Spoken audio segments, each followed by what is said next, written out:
Hello, and welcome to Kimo's Historic Lahaina e-bike tour, and thank you for joining us. My name is Bear, and I'll be your virtual tour guide today.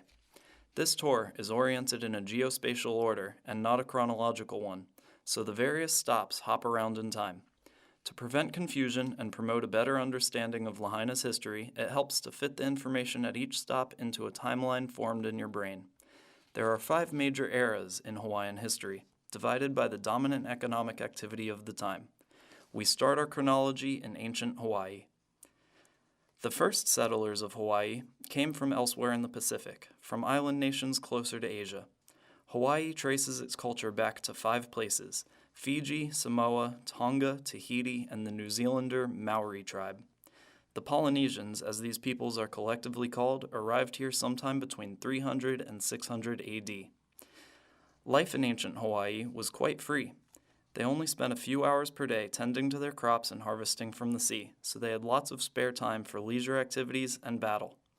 Warrior leaders would be turned to in times of conflict, but weren't granted any special societal privileges.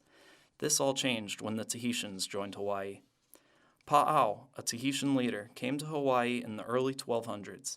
He introduced the kapu system, the first religious and governmental system of Hawaii, in which some people had mana, like energy or chi.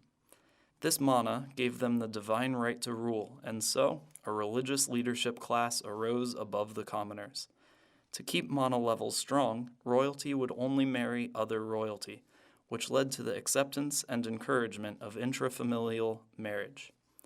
A royal family based here in Lahaina called the Pi'ilanis accrued power over all of Maui after they built a royal palace here in Lahaina town. Then, a few centuries later, Western culture made contact with the native Hawaiians. Captain Cook discovered Hawaii in 1778 and put the islands on the map in a literal sense. At this point, trade ships crossing the Pacific began stopping in Hawaii to utilize the coves for safe harbor. A ship's worth of rifles and cannons and 2 Western men were taken by the natives and given to Kamehameha, the king of the Big Island. Kamehameha then used these to conquer the rest of the island chain. Because he started from his own home island of Hawaii, as he conquered the other islands, they became part of the Hawaiian kingdom, whereas they had been separate island nations. When Kamehameha defeated Kahekili, the last Pi'ilani to reign over Maui from Lahaina in 1793, Kamehameha took the Pi'ilani palace and called it his own. This became the royal capital of the Hawaiian kingdom through Kings Kamehameha I, II, and III. Under King Kamehameha I, the islands started their first actual economic era.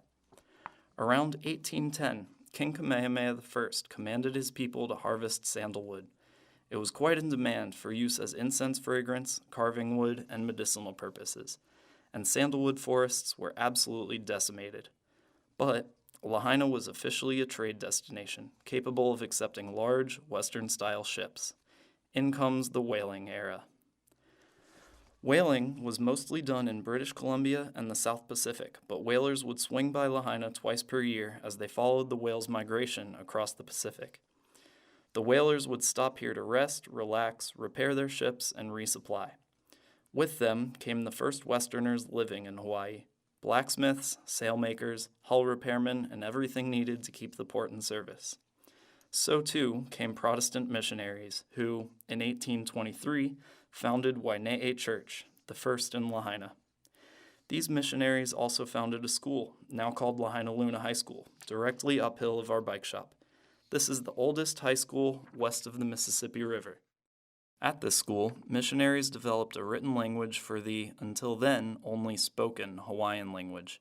They also drafted a constitution, Bill of Rights, penal code, and laws regarding tax collection and land ownership. Also at this school, a man named David Malo discovered he could refine the sugarcane natives had been eating in its raw form for centuries into processed sugar, molasses, and syrup. For the first time since the Sandalwood trade, Hawaii had something to offer the rest of the world. Led by sugarcane, the agricultural age swept into Hawaii. Henry Baldwin and his brother-in-law, Samuel Alexander, bought up all the lands they could get a hold of and started the massive production of sugarcane.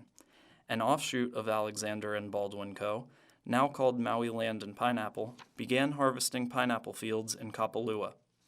In 1961, the CEO of Maui Land and Pineapple opened the first community-style resort on Maui. This ushered in our current economic era, tourism. Nowadays, we are nearly 100% dependent on tourism.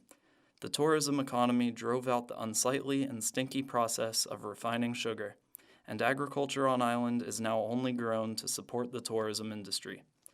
The dominant export today is memories in the minds and pictures from all of your vacation experiences. So with that, allow me to once again thank you for choosing to spend some of your vacation in paradise with us here at Kimo's e-bike tours. To quickly recap, ancient society spanned from between 300 and 600 AD to just after the turn of the 19th century. Sandalwood trade existed from 1810 to the early 1820s. Whaling started in the 1820s and went through the 1870s. Overlapping with this era, commercial agriculture began in the 1850s and lasted until recently, with sugar ending in 1999 here in Lahaina and pineapple ending in 2009 here in West Maui. From the 1950s to today, again overlapping with the agricultural age, we have the near totally singular economic industry of tourism. With that, you're ready to begin your tour. I'll see you at your first stop, the Wohing Society.